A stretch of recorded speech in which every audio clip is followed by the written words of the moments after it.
Disrumpiendo nutricionalmente hacia una mejor salud.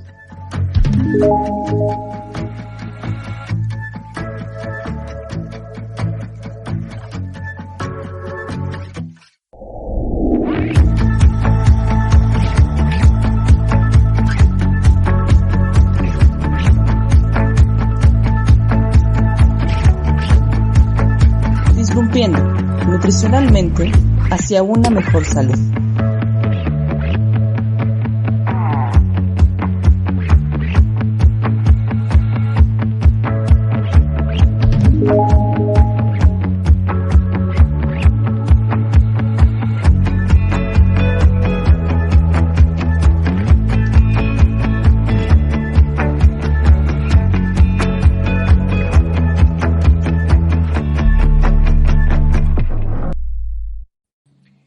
Hola, ¿qué tal? Muy buenas noches. Ya en nuestro octavo episodio de la sexta temporada tenemos a un excelente invitado, a Manuel Cornelio. Él es maestro de nutrición clínica y que, bueno, hoy vamos a hablar una pequeña charla sobre el control del síndrome metabólico, también en base a su experiencia, que ha llevado a cabo diferentes tratamientos con diferentes pacientes, en este caso de la Secretaría de Salud, del Grupo de Ayuda Mutua, y que recuerdo, Manuel, ahorita me vas a dar toda la indicación, toda la información, pero recuerdo haber tenido la dicha de poder atender ese tipo de pacientes, y una de las bases principales que un paciente debe de tener un control metabólico es que, bueno, que su glucosa y que su hemoglobina glicada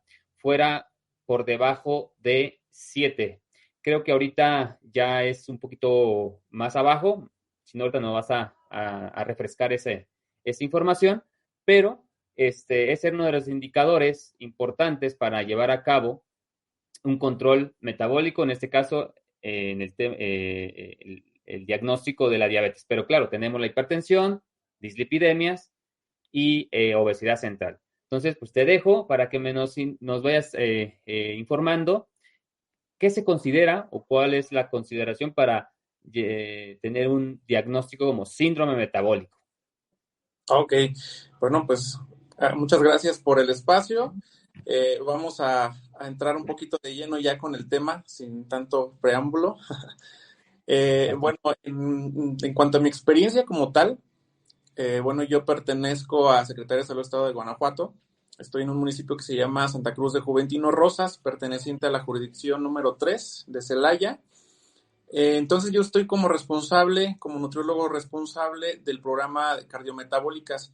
Entonces, pues ahora sí prácticamente es el pan de cada día que tenemos en el centro de salud, en el CAICES. Entonces, la parte bien importante, el síndrome metabólico, ¿no? En paciente, en un consultante crónico como tal, pues es un punto primordial. ¿Por qué? Porque el estar hablando de un síndrome metabólico, pues ya estamos hablando que ese consultante, esa persona, ya es muy propensa a tener una complicación pues muy próxima, ¿no? Porque ya tiene muchas, vamos a llamarle como alertas, poquitos rojos, que ya nos indica que esa persona ya está teniendo una evolución patológica importante, ¿no? A nivel metabólico. Entonces, ¿cuál es como tal la definición de síndrome metabólico? Pues bueno, es conjunto de ciertas alteraciones patológicas, en este caso que incluyen 4 principales situaciones, ¿no? En este caso es diabetes mellitus, hipertensión, obesidad y dislipidemia. Para que podamos decir que un consultante, una persona tiene síndrome metabólico, necesitamos que esa persona presente por lo menos 3 situaciones patológicas, en este caso dando un poquito más de peso a la parte de diabetes e hipertensión, y ahorita también ya se está tomando muy en cuenta la parte de obesidad. Entonces, teniendo 3 situaciones patológicas de esa parte, pues bueno, eso ya estamos hablando de un diagnóstico de síndrome metabólico. Muy bien, Manuel. Entonces ahora lo que implica llevar un control, sé que llevas ya tiempo con estos grupos de ayuda mutua y que para, por ejemplo, considerarse un control entre la hipertensión, las dislipidemias, lo que es la glucosa, bueno, la diabetes, perdón, y la obesidad. ¿Qué parámetros debes de estar manejando para que pueda hacer un control? En este caso, control del síndrome metabólico. Ok, eso es también como punto bien importante, ¿no? Porque a veces no tenemos el conocimiento de a qué cifras debe de llegar ese paciente para que sean unos niveles óptimos. En este caso, para unas cifras óptimas de diabetes, pues bueno, se toma principalmente lo que es la hemoglobina glucosilada. Esa, de acuerdo a los lineamientos del GAM, en personas mayores de 60 se está tomando en cuenta una hemoglobina glucosilada menor a 8%. En pacientes menores de 60 estamos hablando de que debe de tener una menor a 7%. Eso es de diabetes. De hipertensión, pues bueno, aquí va a variar un poquito de acuerdo vamos a llamarle, al nivel de acreditaciones que se vayan teniendo con los grupos de ayuda mutua. En este caso, para la acreditación como tal, se necesita tener unas cifras menores a 140 sobre 80, en este caso lo que es la acreditación como tal. A partir de la reacreditación se considera o deben de estar los consultantes con cifras menores de 130 sobre 80. Hipertensión. Hablando de obesidad, pues bueno, para poder decir que un paciente con obesidad está en control, pues debe de tener un porcentaje, una disminución de peso del 5%. Hablando de las acreditaciones, pues bueno, la acreditación inicial del GAM se debe de tener una disminución del 3%. En la reacreditación es una disminución del 5%, y la acreditación con excelencia debe de ser de peso menor al 7%. Eso es de obesidad. Y de dislipidemia se maneja de manera complementaria: colesterol menor a 200 y triglicéridos menor a 150 miligramos sobre. Muy bien, Manuel. Ahora, me surge una duda. A ver, sería entonces del 5% para acreditar a una persona, ¿es el 5% global o individual? Eso es de manera global. O global, ¿verdad? Sí, eso los Bueno, lo lineamientos ideal, marcan de manera global. sí, porque muchos podrían a lo mejor disminuir. ¿En cuánto tiempo? ¿3 meses? ¿6 meses? ¿Cuánto es el tiempo para poder disminuir ese 5%? Por lo menos 6 meses. A partir del sexto mes ya se puede tener ahora sí que el dictamen, si se acredita, reacredita o es con excelencia. Ya, entonces, bueno, hay algunos que a lo mejor disminuyen más de ese 5% y hay algunos otros que disminuyen menos del 5%, es decir, 3, 2, pero al final haces el equilibrio y si en general, grupal, hay una disminución menor del 5, pues ya se acredita, ¿verdad? Así es. Sí, sí, Muy bien, sí. entonces en base a tu experiencia, ¿cuál han sido las estrategias que has seguido, ya tanto en lo individual como en el equipo multidisciplinario? Aquí hay una situación bien importante que a mí me llamó mucho la atención. ¿Por qué? Porque no nada más es la parte médica y nutricional. Hablando de cuestión, vamos a llamarle de controles como tal, sí es bien importante que el paciente de manera inicial conozca su situación patológica. ¿Por qué? Porque a veces llega el paciente a consulta y ni siquiera sabe lo que es una diabetes, no sabe lo que es hipertensión, no le da mucha importancia a la cuestión de la obesidad que pueda presentar. Entonces, de manera inicial es explicarle bien a esa persona que va a pertenecer al grupo cuál es su situación patológica, en qué consiste la diabetes, qué es la hipertensión, qué es la obesidad. Entonces, todas esas situaciones es como punto inicial. Para mí fue el parteaguas para poder tener esos controles con los grupos, porque ya ellos sabiendo la situación, qué es lo que ellos padecen como tal, ya para ellos va a ser un poco más fácil asimilar el por qué se necesita hacer los cambios. tanto en la cuestión alimentaria, en el ajuste de tratamiento farmacológico, la actividad física. Entonces, ese fue como el pilar inicial de las acreditaciones, ¿no? Obviamente también, hablando de manera grupal, pues también es importante hacerles ver la importancia de tener esos cuidados, cuánto tiempo es el que se debe de estar para poder acreditar, para poder reacreditar. Entonces, darle toda la información que esa persona necesita. ¿Por qué? Porque a veces pues ni siquiera saben por qué están yendo cada mes, nada más dicen, no, pues vengo por el medicamento, ¿no? Entonces ni siquiera saben la función de ese medicamento que se están tomando, si la función de la insulina. Entonces, pues bueno, sabemos que hay un sinfín de mitos en la parte de las insulinas. Entonces es bien importante hacerles ver cuál es el mecanismo de acción de cada insulina, si en este caso están con insulina, el medicamento que se están tomando. Porque también, pues bueno, muchos dicen, no, pues de todos modos no voy a cuidar mi alimentación porque pues de todos modos ya estoy tomando mi medicamento, estoy con metformina, linagliptina, etcétera, etcétera. Entonces, ya piensan que el tomar nada más el medicamento, pues va a tener un adecuado control. Entonces es importante hacer esa parte de conocimiento al paciente y creo que eso es la base muy inicial, obviamente apoyándonos de la parte de psicología, que también tiene un papel bien importante para hacer ver al paciente la situación en la que se encuentra, ¿no? Y cuál es el objetivo del grupo GAM.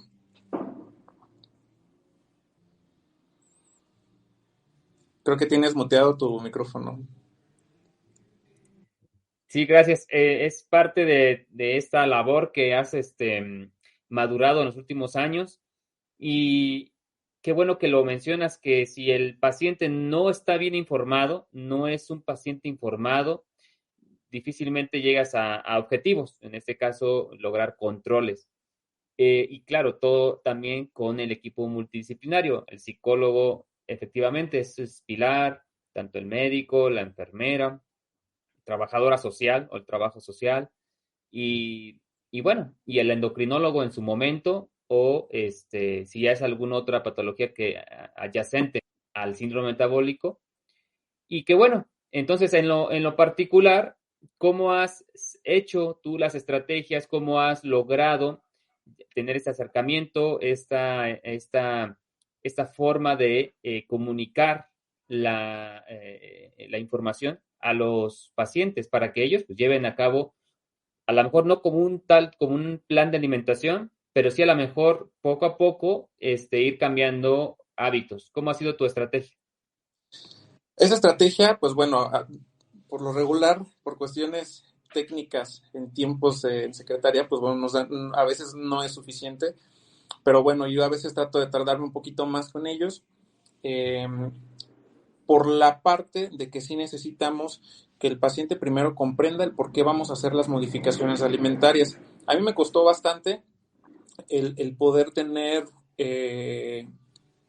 resultados en la cuestión alimentaria.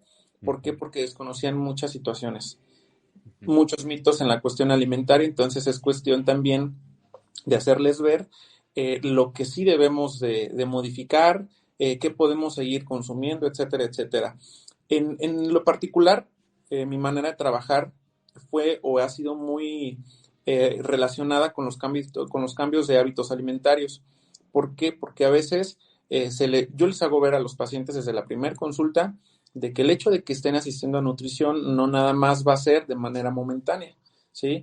Que todos los cambios que se vayan a realizar, que van a ser, ahora sí, de ahora en adelante, y van a ser cambios permanentes. ¿Por qué? Porque esos malos hábitos alimentarios que se han tenido en años posteriores, pues bueno, ya vemos la situación en la que se encuentra, ¿no? La persona, y fue lo que hasta cierto punto pudo haberle ocasionado como tal de un diagnóstico confirmatorio. Entonces, pues bueno, la finalidad es de que los cambios se vayan realizando de manera gradual y que sean de manera permanente. Entonces, a mí me ha funcionado ir modificando hábitos alimentarios, pero vamos a llamarle como modificaciones muy pequeñas de manera inicial. ¿Por qué? Porque si le hacemos cambios muy drásticos al paciente, también me ha tocado de que pues tiran la toalla, ¿no? Porque dicen, no, pues es que me quedo con hambre, etcétera, etcétera. Entonces, Una parte importante, pues primero trabajar con horarios, la cuestión de los horarios, porque a veces se saltan comidas o que tienen la costumbre de no realizar una merienda, una cena, y tienen el mal concepto de que una cena pues puede ser una cantidad pues, muy grande de comida, ¿no? Entonces, pues bueno, hacerles ver que es importante consumir la cena, cómo debe de aplicarse, en este caso si está con insulina, cómo debe de aplicarse la insulina. Yo tengo unas pequeñas gráficas de las aplicaciones de insulina, de los tipos de acciones, picos de acciones y demás. Entonces eso me ha ayudado bastante también a que comprendan cómo deben de llevar sus comidas con diferentes tipos de insulina. Entonces, esa es la manera en que yo los voy modificando. Si el paciente de manera inicial me come 10, 12 tortillas, a lo mejor nada más en el almuerzo, pues bueno, el primer cambio pues va a ser vamos a disminuirle unas 2 tortillas, ¿no? Y va a ser muy individual esos cambios de hábitos alimentarios. La finalidad es de llegar todos al mismo objetivo. A mí me gusta mucho trabajar por metas a corto, mediano y largo plazo con el paciente. Entonces, enfocarnos un poco más en las metas a corto plazo.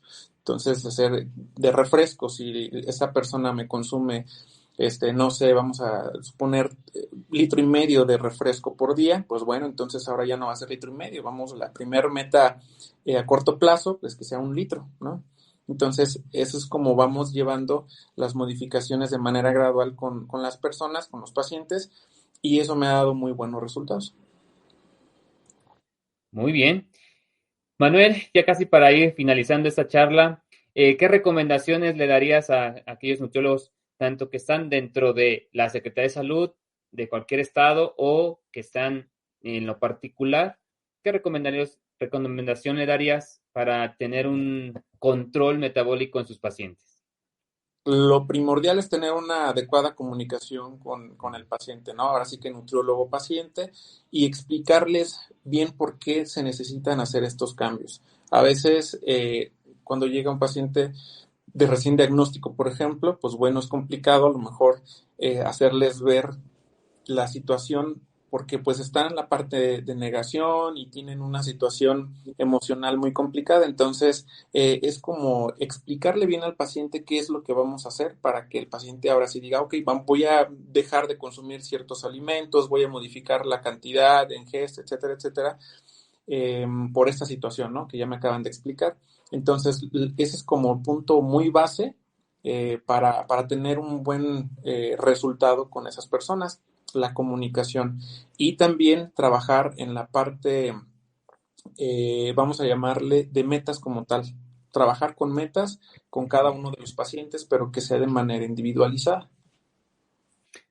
Muy bien. Y entonces aquí también lo que te iba a recordar, íbamos a reforzar este mensaje que acabas de mencionar, que es la comunicación. Luego a veces tenemos pacientes que tenemos que tener la habilidad de identificar pronto en qué etapa se encuentra de su aceptación. Es decir, llega paciente, bueno, y es como tienes un grupo, ¿no? De 20, no sé, 15, 20, tienes que identificar en qué etapa se encuentra cada uno, en la etapa de enojo, en la etapa de negación, en la etapa de culpa, en la etapa de aceptación, ¿no?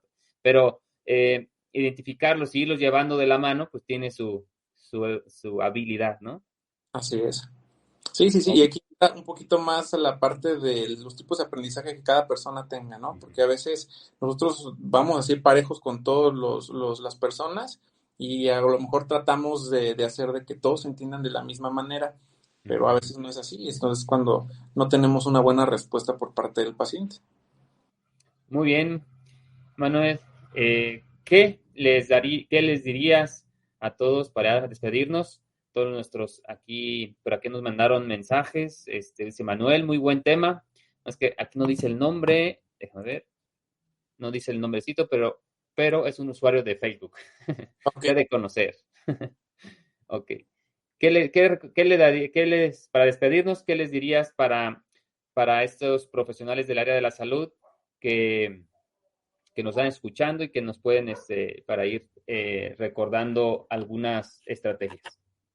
Pues bueno, en la cuestión de síndrome metabólico, ahorita hay que tener muy en cuenta de que es una de las situaciones que nos vamos a estar topando de manera en cantidades increíbles. La mayoría de los pacientes que nos van a llegar van a tener alguna situación relacionada con síndrome metabólico.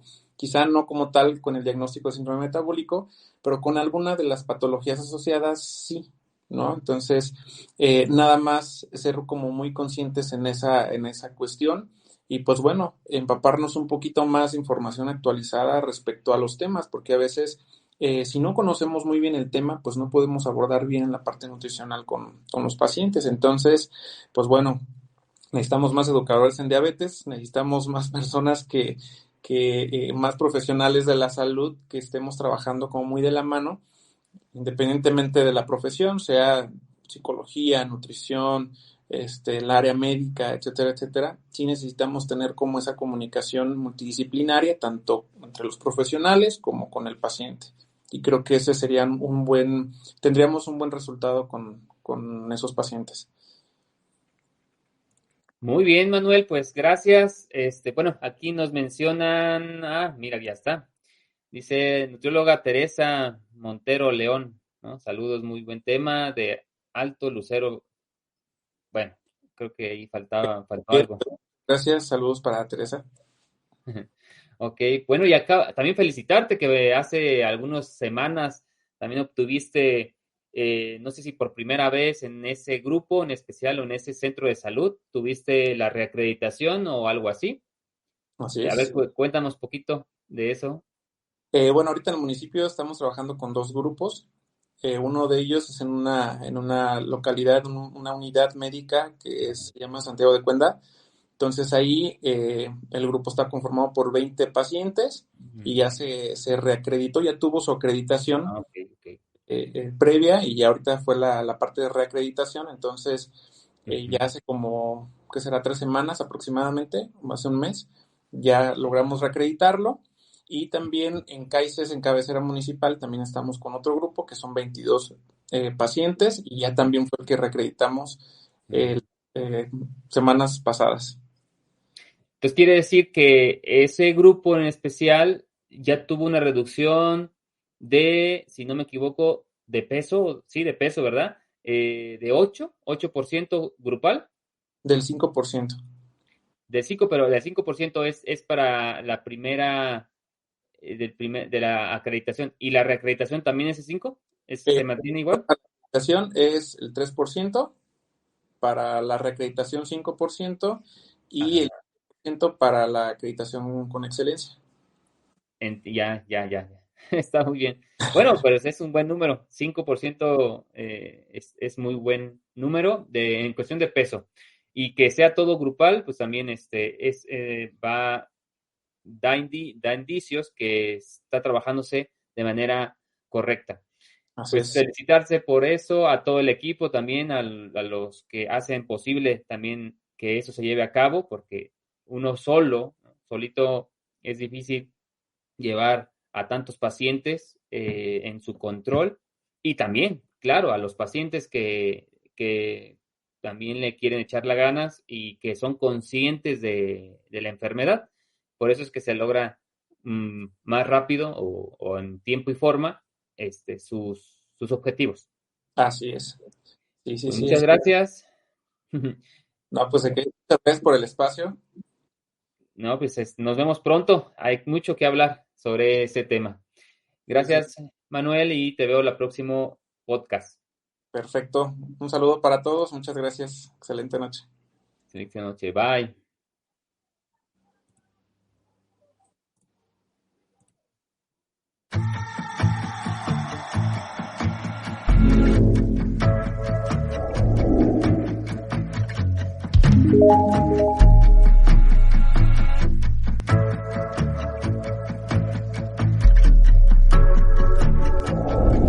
Disrumpiendo nutricionalmente hacia una mejor salud.